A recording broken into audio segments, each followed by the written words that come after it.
बिस्मिल्लाहिर्रहमानिर्रहीम अस्सलाम वालेकुम नाज़रीन, आप यूट्यूब चैनल देख रहे हैं। मैं इमरान खान हूँ। बहुत इंपॉर्टेंट वीलॉग है। सबसे पहले जो बाग़ नारान है पेशावर का, वहाँ पे ज़बरदस्त प्रोग्राम किया पाकिस्तान तहरीक इंसाफ ने। आज इमरान खान साहब की कॉल थी और इमरान खान साहब की कॉल के ऊपर शोहदा का दिन मनाया जाना था और इस हवाले से प्रोग्राम पेशावर में रखा गया था। दिन के वक्त ये प्रोग्राम था, बहुत बड़ी तादाद में लोग वहाँ पर पहुँचे, कुरान खानी की गई, दुआ की गई और पीर नूरुल हक कादरी साहब ने वहाँ पर दुआ करवाई। लेकिन उससे पहले जो है वो तमाम लोगों ने कौमी तराना भी एक साथ पढ़ा। ये वो तमाम लोग हैं जिनको फितना करार दिया जाता है, जिन्हें मुल्क दुश्मन करार दिया जाता है, जिन्हें दहशतगर्द करार दिया जाता है। तो क्या दहशतगर्द ऐसे होते हैं कि वो लाशें मिलने के बावजूद, बेशुमार ज़ख्मी होने के बावजूद वो अपने मुल्क का कौमी तराना पढ़ रहे हैं, वो कुरान खानी कर रहे हैं, वो दुआ करवा रहे हैं और पाकिस्तान के लिए भी दुआ कर रहे हैं। तो यहाँ पे बहुत बड़ी तादाद में लोग आए। ना सिर्फ शोहदा की फैमिलीज थी, उन्होंने अपने साथ बहुत बड़े बड़े, एक तो वहाँ पे पोस्टर्स लगाए गए, बहुत बड़े बड़े होर्डिंग्स लगाए गए, शोहदा की तस्वीरें लगाई गई, उन्हें खराज तहसीन पेश किया। उनकी फैमिली के लोग आए हुए थे, वो अपने प्यारों की तस्वीरें लेकर आए थे। शोहदा के बच्चे भी वहाँ पे मौजूद थे, उनकी फैमिली वाले भी मौजूद थे। उसके अलावा जो लोग लापता हुए हैं उनके बच्चे और फैमिलियाँ भी वहाँ मौजूद थीं। जबकि ज़ख्मी, जिन्हें गोलियाँ लगीं, जो लोग ज़ख्मी हुए, वो फिर इमरान खान की कॉल के ऊपर दोबारा पहुँच गए और उन्होंने कहा जी इमरान खान ने बुलाया तो हमने पहुँचना है। तो वहाँ बहुत बड़ी तादाद में लोग आए। पहले तो ये प्रोग्राम सिर्फ एक दुआया प्रोग्राम था, लेकिन उसके बाद ये एक जलसे में तब्दील हो गया और वहाँ पे कुछ तकारीर भी हुई हैं। पीर नूरुल हक कादरी साहब ने बताया कि 400 कुरान मजीद और 5 लाख दुरूद पाक का सवाब शोहदा के लिए उन्होंने, एसाले सवाब के लिए उन्होंने पेश किया, क्योंकि लोगों ने ये दुआएं की हैं पूरे पाकिस्तान में। तो जो जो उनको बताया गया उस हिसाब से उन्होंने शोहदा के लिए ये एसाले सवाब किया है। ये रवायत है, पाकिस्तान में ऐसा अनाउंस किया जाता है। तो कौमी तराना पड़ा, उसके बाद दुआ हुई और उसके बाद तकारीर हुई। जो इम्पॉर्टेंट तकरीर है वो वज़ीर आला खैबर पख्तूनख्वा की है। वज़ीर आला ने कहा कि जिसने गोली चलाई और जिसने हुक्म दिया वो इबरत का निशान बनेंगे। अच्छा, ये आप याद रखिएगा कि वक्त बहुत तेज़ी से बदल रहा है और इस हुकूमत और इस एस्टेब्लिशमेंट के हाथ से जैसे मुट्ठी से रेत निकलती है, ऐसे चीज़ें निकल रही हैं। क्या ऐसा हुआ है और कौन सी डेवलपमेंट्स आने वाले दिनों में होने जा रही हैं, इसी वीलॉग में मैं आपको बताऊंगा अभी। लेकिन क्योंकि ये बड़ी अहम खबर थी, पाकिस्तान तहरीक इंसाफ के लिए एक टेस्ट था, तो एक चीज़ तो साबित हो गई कि पाकिस्तान तहरीक इंसाफ ने ना इमरान खान को छोड़ा, तहरीक इंसाफ के कारकुन ने, और ना उन्होंने इमरान खान के बयानिए को छोड़ा। यानी एक मायूसी का तासुर दिया जा रहा था और यह कहा जा रहा था कि जब भी कभी दोबारा इमरान खान साहब कॉल देंगे तो जितनी गोलियां चला दी गई हैं अब कोई नहीं निकलेगा। लेकिन फिर हमने देखा कि बड़ी तादाद में लोग निकले और जो पेशावर का प्रोग्राम था वो सबसे बड़ा प्रोग्राम था। बाकी भी प्रोग्राम हुए, कई जगहों पे पंजाब में प्रोग्राम हुए, सिंध में प्रोग्राम हुए, बलूचिस्तान में प्रोग्राम हुए, पूरे पाकिस्तान में इस सिलसिले में प्रोग्राम किए गए। लेकिन पंजाब में इंतहाई बदकिस्मती है कि पंजाब पुलिस ने, इससे पहले बलूचिस्तान की पुलिस ने यह काम किया था। उन्होंने जाकर जो लोग फातिहा देने के लिए आ रहे थे, दुआ करने के लिए आ रहे थे शोहदा के घरों में या मसाजिद में, उनके ऊपर छापे मारे और उनकी गिरफ्तारियों की कोशिश की और वहां पे जाकर उनको बददुआएं दी, उनके साथ बदतमीजी की, पुलिस वालों ने गालियां दी जाकर। तो ये बलूचिस्तान में पहले हुआ था, अब पंजाब पुलिस ने भी यही किया। जहां पे लोग दुआ करने के लिए इकट्ठे होते थे या जिस जगह के ऊपर दुआया तकरीब रखी जाती थी, कुरान खानी रखी जाती थी, वहां पुलिस अपना पहरा लगा देती थी और पुलिस ने कई जगह के ऊपर दुआया तकरीबात को रुकवाने की कोशिश की और कुछ जगह पर रोका भी है। तो ये तो पंजाब की सूरत हाल है। बाकी पूरे पाकिस्तान के अंदर ये तकरीबात हुई हैं। वज़ीर आला खैबर पख्तूनख्वा ने कहा कि डी चौक वाक़े के हवाले से उन्होंने किसी का नाम लिए बगैर कहा कि तुम्हें अब सुकून नहीं मिलेगा और तुम्हारी ये ताकत हमेशा नहीं रहेगी। उन्होंने कहा कि किसी को अच्छा लगे या बुरा, लेकिन हम सवाल पूछेंगे कि 26 नवंबर के दर्दे के शुरका पर गोली क्यों चलाई। जिसने भी वो हुक्म दिया और जिसने माना वो इबरत का निशान बनेगा। ये तहरीक जारी रहेगी और इमरान खान और PTI की तहरीक नहीं बल्कि हक और सच की तहरीक है, जिसके लिए हम कुर्बानियां देते रहेंगे। आज अगर आप इस वजह से खामोश हैं कि गोली मुझे नहीं लगी, ये गोली कल को आपको भी लग सकती है। ये जनाब इसके अंदर अपडेट्स हैं, कुछ और चीज़ें भी हैं, इसमें मैं आपके साथ शेयर कर देता हूँ और वो भी बहुत अहम है। वज़ीर आला खैबर पख्तूनख्वा ने बताया कि जब वफाक में पाकिस्तान तहरीक इंसाफ की हुकूमत थी तो तब लॉ एंड ऑर्डर इतना ख़राब नहीं था। ऐसे खैबर पख्तूनख्वा में या इस सूबे के अंदर धमाके नहीं होते थे, लेकिन अब बहुत ज़्यादा धमाके होते हैं। उसकी वजह यह है कि नालायक हुकूमत आई है और इनकी सारी की सारी तवज्जो जो है वो इस बात के ऊपर है कि पाकिस्तान तहरीक इंसाफ को कैसे कुचलना है। तो अपनी इस एक्टिविटी के चक्कर में उन्होंने लॉ एंड ऑर्डर का बेड़ा गर्क कर दिया और खैबर पख्तूनख्वा के अंदर दहशतगर्दी बढ़ रही है। और उसकी वजह यह है कि इंटेलिजेंस का काम जो है वो नहीं हो रहा, लॉ इन्फोर्समेंट का काम जो है वो नहीं हो रहा, और सबकी तवज्जो इस बात पे है कि एफसी को भी इस्तेमाल करो, रेंजर्स को भी इस्तेमाल करो, मिलिट्री को भी इस्तेमाल करो, इंतजामिया को भी इस्तेमाल करो और एजेंसियों को भी इस्तेमाल करो और पाकिस्तान तहरीक इंसाफ का बेड़ा गर्क कर दो। एक्चुअली तो इस मिशन के ऊपर ऐसा लगता है कि पूरा पाकिस्तान लगा हुआ है। अब पूरी दुनिया के अंदर भी नाज़रीन ये प्रोग्राम शुरू हो चुके हैं। आहिस्ता आहिस्ता रिपोर्ट आ रही है दुनिया के जिन जिन ममालिकों में वक्त होता जा रहा है 15 तारीख के हवाले से, वहाँ से एहतजाज की जो है वो रिपोर्टें आना शुरू हो गई हैं। जब तफसीली रिपोर्ट्स आ जाएंगी अगले वीलॉग में मैं आपको बताऊंगा। लेकिन एक बहुत बड़ी डेवलपमेंट है जो मुझे आपके साथ शेयर करनी है, और वो है अमेरिका में एक बहुत बड़ी तैनाती हुई है जिसे डोनाल्ड ट्रंप ने किया है। उस तैनाती के बाद हुकूमत की चूलें हिल गई हैं, यानी हुकूमत के लिए बहुत मुश्किलात पैदा हो गई हैं। इस तैनाती के बारे में मैं आपको तफसील से बताता हूं, लेकिन पाकिस्तान तहरीक इंसाफ ने एक ऐसा काम किया है जो काम करने के लिए इनको पहले दिन से कहा जा रहा था, और मैंने आपको जो चंद चीज़ें पहले दिन बताई थी कि पाकिस्तान तहरीक इंसाफ को ये चीज़ें करनी पड़ेंगी, और ये मेरा नहीं बहुत सारे लोगों का यही सोचना था कि ऑब्वियसली अगर कोई भी होगा तो वो ये चीज़ें करेगा। एक तो अंग्रेज़ी के अंदर इंटरनेशनल मीडिया को ब्रीफिंग दी जाएगी, और ये काम नहीं हो रहा था।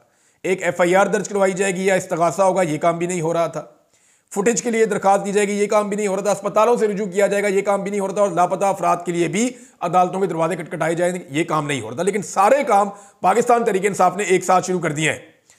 अब खैबर पख्तूनख्वा में पेशावर में वज़ीर आला हाउस में जो इंटरनेशनल मीडिया है उसको ब्रीफिंग दी गई है, बाकायदा पूरी एक डॉक्यूमेंट्री भी दिखाई गई है, और बताया गया है कि किस तरीके से इस्लामाबाद में कत्लेआम किया गया डी चौक में। इस हवाले से एक डॉक्यूमेंट्री भी पाकिस्तान तहरीक इंसाफ ने जारी की है, जिसमें बहुत सारे इंटरव्यूज़ हैं, बहुत सारे लोग जो बात कर रहे थे वो भी है कि वज़ीर दिफा क्या कह रहा था, वज़ीर इत्तलात क्या कह रहा था, वज़ीर दाखिला क्या कह रहा था, वज़ीर आज़म का क्या कहना था, वज़ीर आला पंजाब ने क्या कहा था, किस तरीके से फितना करार दिया गया उन लोगों को जो एक सूबे से एहतजाज करने के लिए आ रहे थे, किस तरीके से पश्तूनों को निशाना बनाया गया। IG ने क्या कहा, किस तरह उन्होंने एक फ्लैग मार्च करके दिखाया, वहाँ पे उन्होंने रैली निकाली, किस तरह रियासत ने पूरी तैयारी की, फिर किस तरह बर्बरियत की गई, फिर इंटरनेशनल मीडिया ने क्या रिपोर्ट किया, फिर जो मीडिया रिपोर्ट कर रहा था उनके ऊपर कितने मुकदमा दर्ज हुए, फिर मुतीउल्लाह जान को और शाकिर इवान को किस तरह से अगवा कर लिया गया, फिर कैसे उनकी बाजियाबियाँ हुई, फिर किस तरीके से जो है उनके ऊपर मुकदमा दर्ज किए गए। तो ये सारी चीज़ें एक एक करके सामने रखी गई इंटरनेशनल मीडिया के। ये सिलसिला रुकना नहीं चाहिए, और आने वाले दिनों में ये सिलसिला मज़ीद तेज़ होगा और मज़ीद चीज़ें इंटरनेशनल मीडिया के सामने आएंगी। अब नाज़रीन आप आ जाएं उस तैनाती की तरफ जो डोनाल्ड ट्रंप ने की है अमेरिका में। पहले आप देख लें कि डोनाल्ड ट्रंप ने अनाउंस क्या किया। डोनाल्ड ट्रंप ने कहा जी मैं खुशी खुशी अनाउंस कर रहा हूं रिचर्ड ग्रेनल को कि वो हमारे खसूसी इन्वॉय हैं, यानी एलची हैं खसूसी, और जो बैनुल-अक़वामी मिशन होते हैं या जो खसूसी मिशन होते हैं उनके लिए एक नुमाइंदा अपना सदर का एक एलची उन्होंने मुकर्रर कर दिया। बहुत इंपॉर्टेंट आदमी होता है पूरी दुनिया के अंदर, जो बड़े अहम मिशन होते हैं जिनके ऊपर अमेरिका ने काम करना होता है वो अमरीकी सदर इनके हवाले करता है और ये इन मामलात को देखते हैं। तो इन्होंने बताया जनाब के रिचर्ड जो हैं वो काम करेंगे, डोनाल्ड ट्रंप कह रहे हैं, बड़े हॉटस्पॉट इश्यूज़ के ऊपर दुनिया के अंदर, जिनमें एक इशू जो है वेनेजुएला का भी है, एक नॉर्थ कोरिया का भी है। उन्होंने कहा मेरी पहली टर्म के अंदर रिचर्ड मेरी टीम का मेंबर रहे हैं और जर्मनी के एम्बेसडर भी रहे हैं और डायरेक्टर ऑफ नेशनल इंटेलिजेंस भी रहे हैं, और कोसोवो सर्बिया के लिए जो नेगोशिएशंस हो रही थी उनमें भी सदारती एलची के तौर पे वो अपनी खिदमत सर अंजाम दे चुके हैं। और फिर उनका एक्सपीरियंस भी लिखा कि उन्होंने क्या क्या काम किया और कहाँ कहाँ काम किया, नेशनल सिक्योरिटी काउंसिल के अंदर काम किया, नॉर्थ कोरिया के ऊपर काम किया, और बहुत सारी कंट्रीज़ के अंदर ये काम करते हैं, इनका बहुत ज़्यादा तजर्बा है। अच्छा, आगे उनकी जो तालीमी काबिलियत है वो भी डोनाल्ड ट्रंप ने लिखी है, और उन्होंने बताया कि ये अमेरिका को हमेशा प्रायोरिटी देते हैं। अब ये आदमी डोनाल्ड ट्रंप ने तो लगा दिया है, इसके ऊपर हुकूमत की कांपें क्यों टांग गई हैं ये मैं आपको बताता हूं।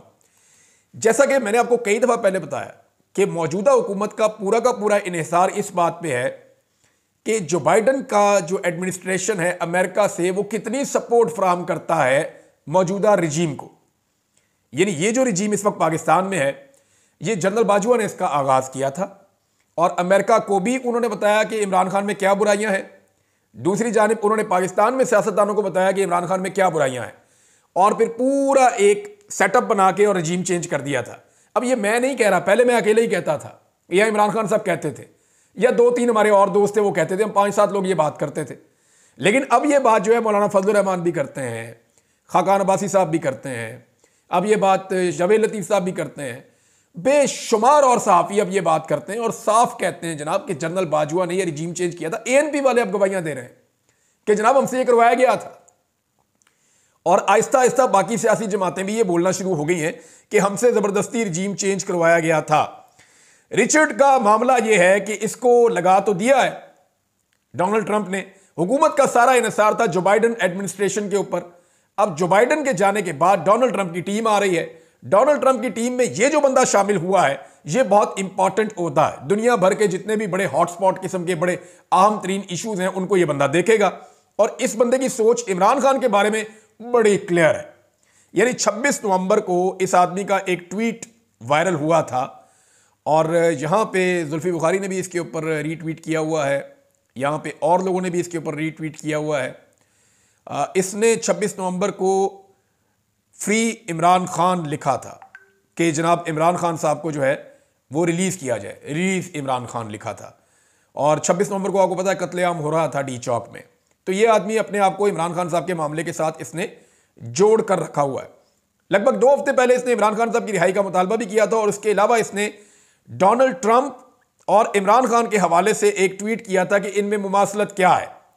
इन्होंने लिखा था कि वॉच पाकिस्तान, आप पाकिस्तान को देखिए, there Trump like leader is in prison on phony charges and the people have been inspired by the United States Red Wave।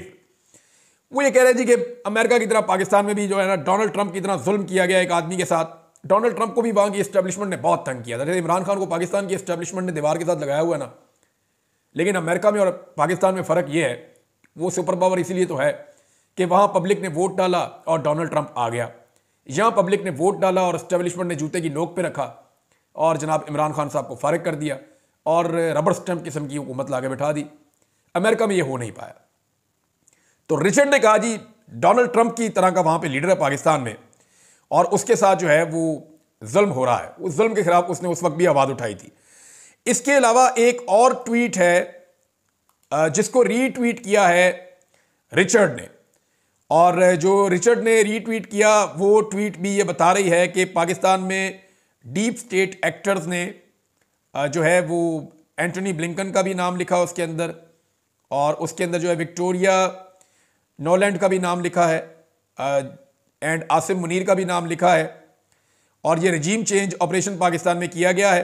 हालांकि जब रजीम चेंज ऑपरेशन पाकिस्तान में हुआ था तब आसिम मुनीर नहीं थे आर्मी चीफ, लेकिन उनके ऊपर उनके अभी ये जो नई हुकूमत बनी है ये सारे मामला जो है वो उधर जाके जुड़ते हैं। अमेरिकन एडमिनिस्ट्रेशन में जो अब लोग हैं वो ये समझते हैं। अच्छा जी, उन्होंने कहा जी इनको अकाउंटेबल करार दिया जाए। इसको रीट्वीट किया है रिचर्ड ग्रेनल ने। यानी इसका ये मतलब है कि ये 2-3 ट्वीट्स ये बता रहे हैं कि वो अवामी सतह पे आकर खुलकर इस बात का इजहार कर चुके हैं कि इमरान खान के साथ ज्यादती हो रही है, पाकिस्तान में रजीम चेंज हुआ है। उनका ये मानना है कि पाकिस्तान में रजीम चेंज हुआ है और जो रजीम चेंज करने वाले करैक्टर हैं वो अमेरिका से भी हैं और पाकिस्तान से भी हैं, और इमरान खान के साथ ज्यादती हो रही है और पब्लिक की विल के खिलाफ उसको जेल में रखा हुआ है और वो बंदा बेगुनाह जेल के अंदर है। उसी तरह की ज्यादती हो रही है जैसी डोनाल्ड ट्रंप के साथ हुई थी, लिहाजा इमरान खान को फौरी तौर पर रिहा करना चाहिए। इस सोच का आदमी अमेरिका के अहम तरीन ओहदे के ऊपर बैठने जा रहा है। यह पाकिस्तान की एस्टेब्लिशमेंट के लिए और पाकिस्तान की हुकूमत के लिए बहुत बुरी खबर है। यानी इनके लिए सटपटा जाने वाली खबर है और ये इनके ऊपर बिजली बनकर गिरी है। अमेरिका से आने वाली ये खबर इनके ऊपर बिजली बनकर गिरी है और इनके 14 तबक रोशन हो गए हैं, क्योंकि अब जो बाइडन वाली सपोर्ट इनको नहीं मिलेगी। देखिए, इनको करना कुछ नहीं है डोनाल्ड ट्रंप वगैरह को, ये सपोर्ट देना बंद करें बस। ये जो बाइडन ने अंधाधुंध सपोर्ट दी है ना रजीम चेंज ऑपरेशन से लेकर अब तक, जो जुल्म बर्बरियत जबर जो कुछ भी किया, उसको अंधाधुंध जो सपोर्ट दी है ना जो बाइडन ने, वो अगर सपोर्ट ना होती तो ये कुछ पाकिस्तान में नहीं हो सकता था। इमरान खान और पाकिस्तानी खुद ही निमट लेते। लेकिन जब ये सपोर्ट हट जाएगी तो सूरत हाल बहुत तेजी से तब्दील हो जाएगी। नाज़रीन, एक और चीज बहुत अजीब हो रही। वज़ीर आला पंजाब ने मरियम नवाज ने दौरा किया चाइना का, और बहुत सारे जो हैं वो बंदे, उन्होंने नाच नाच के दानिश्वरों ने घुंघरू तोड़ लिए कि पता नहीं कौन कौन सी टेक्नोलॉजी, किस किस बीमारी का इलाज आ रहा है, कौन कौन सी सड़कें बनाने का आ रहा है, कौन कौन सी एनर्जी बनाने का आ रहा है। ऐसी ऐसी टेक्नोलॉजी इन्होंने मुतारफ करवाना शुरू कर दी नेशनल टीवी के ऊपर बैठ के, जो चाइना भी इतना तरक्की नहीं किया होगा। यानी चाइना से मरियम नवाज वो चीजें लेकर पाकिस्तान आ जाएगी जो चाइना में भी अवेलेबल नहीं है, मुझे तो ऐसा लगता है। यानी जो चीजें ये बता रहे हैं बढ़ा चढ़ाकर, उन्हें अगर स्टडी किया जाए, आप चले जाएं गूगल करके देख लें, चीजें मौजूद ही नहीं है। उनके ऊपर हो सकता है फ्यूचर में काम हो रहा हो। मैं डॉक्टर से बात की, डॉक्टर कहते हैं यार कानों को हाथ लग गया हमारे तो वो क्लिप सुन के, और मुख्तलिफ क्लिप्स आ रहे हैं, लोग ट्वीट्स कर रहे हैं, पता नहीं किस तरीके से एक जीरो को हीरो बनाने की कोशिश कर रहे हैं। इससे पहले मरियम नवाज को आपने याद होगा, देखा होगा, अल्लामा इकबाल के मज़ार पे ने कहा लिखो, तो का और के लिखना नहीं आ रहा था। तो मैं उस वक्त सोच रहा था कि ये अंग्रेजी मीडियम होगी। बिलीव मी, मैं यही सोच रहा था कि यार इसको कसूर नहीं आप ज्यादा करार दे सकते, कसूरवार आप कैसे कह सकते हैं। ज्यादातर जो हमारे अलीट बच्चे होते हैं, जो सोने का चम्मच मुंह में लेकर पैदा होते हैं, वो अंग्रेजी मीडियम होते हैं, तो उनके लिए उर्दू लिखना जरा मुश्किल होता है। तो का और की का फर्क आ गया, वो लिख नहीं पा रही थी, वो बहुत कभी इधर हाथ जा रहे थे, कभी इधर हाथ जा रहे थे। मुझे लगा कि उर्दू लिखना मुश्किल होगा, मैंने मार्जिन रखा। लेकिन अब मुझे पता चला कि ये तो सिरे से नालायक हैं भाई, निकम्मे हैं। यानी इनके वालिद साहब ने इनकी तालीम पे तवज्जो ही नहीं दी। इमरान खान साहब ने ठीक कहा था, एक तो ये पढ़े लिखे नहीं है, ऊपर से ये कोशिश भी नहीं करते।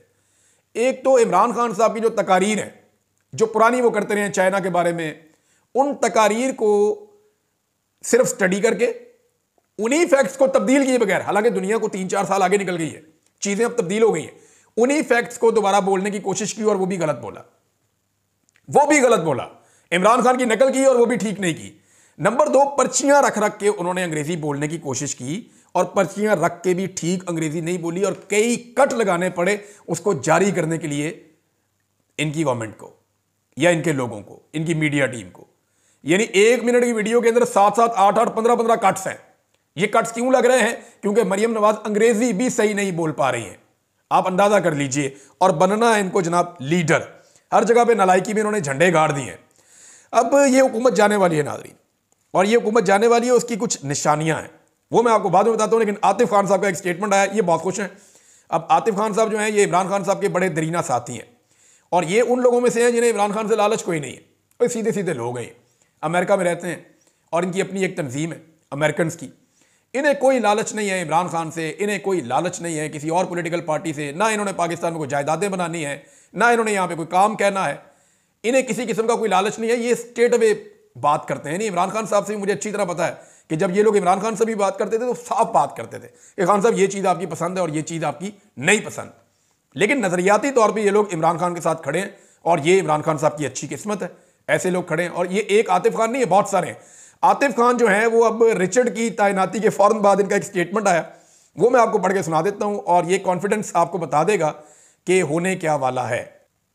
उन्होंने कहा ना 500 दिन, ना 12,000 घंटे, ना यहां तक के 7,20,000 मिनट, आपको इन 4,32,00,000 सेकंड्स का भी हिसाब देना होगा जो आपने हमारे रहनुमा इमरान खान को इतनी गैर इंसानी हालत में नाजायज तौर पर कैद में रखा है।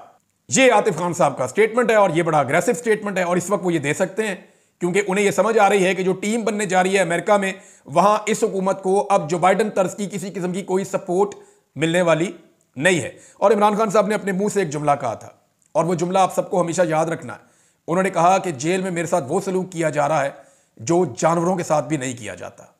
ये इमरान खान साहब का अपना जुमला था, इस जुमले को पाकिस्तानी कभी नहीं भूलेंगे। अब जनाब सरवर बारी साहब हैं, उन्होंने वो तमाम निशानियां बता दी हैं जब कोई हुकूमत गिरने लगती है, और बड़ा क्लियरली उन्होंने कहा कि ये हुकूमत गिरने लगी है। ये निशानियां आप सुनेंगे तो आपको भी आइडिया हो जाएगा। वैसे तो बहुत सारे ऐसे दानिश्वर हैं जो इस वक्त धमकियां लगा रहे हैं कि अगर सिविल नाफरमानी की तहरीक चलाई तो केपी हुकूमत गिरा देंगे, और वो अपना मैंडेट वापस मांगने आए थे, आपने उनको लाशें देकर वापस भेजा है। अब आप एक एहतजाज करने के ऊपर उनकी हुकूमत गिरा देंगे। गिराएं आप हुकूमत, आपको लग पता जाएगा। ये खैबर पख्तूनख्वा की हुकूमत गिराना कोई हलवा थोड़ी है कि हुकूमत गिराएंगे और उसके बाद हैप्पी बर्थडे टू यू होगा। ऐसा नहीं होगा, लग पता जाएगा पाकिस्तान के अंदर जो होगा। ये दानिश्वर जो है ये इस तरह की शुड़लियां छोड़ते हैं सिर्फ और सिर्फ एक दबाव में लेने के लिए लोगों को, ये हो नहीं पाएगा। सरवर बारी साहब कह रहे हैं हुकूमतों के गिरने के जो इशारे होते हैं वो तकरीबन पूरे हो गए हैं। मिसाल के तौर पे जबर में मुसलसल इजाफा होता है ताकि आवाम तक सच ना पहुंच सके। नाज़रीन, टाइम बहुत ज़्यादा हो गया, अगली वीलॉग में ये 10 चीज़ें मैं आपको बताऊंगा। अब तक के लिए इतने, अपना ख्याल रखिएगा, अपने इस चैनल का भी मादरत के साथ। अल्लाह हाफिज़।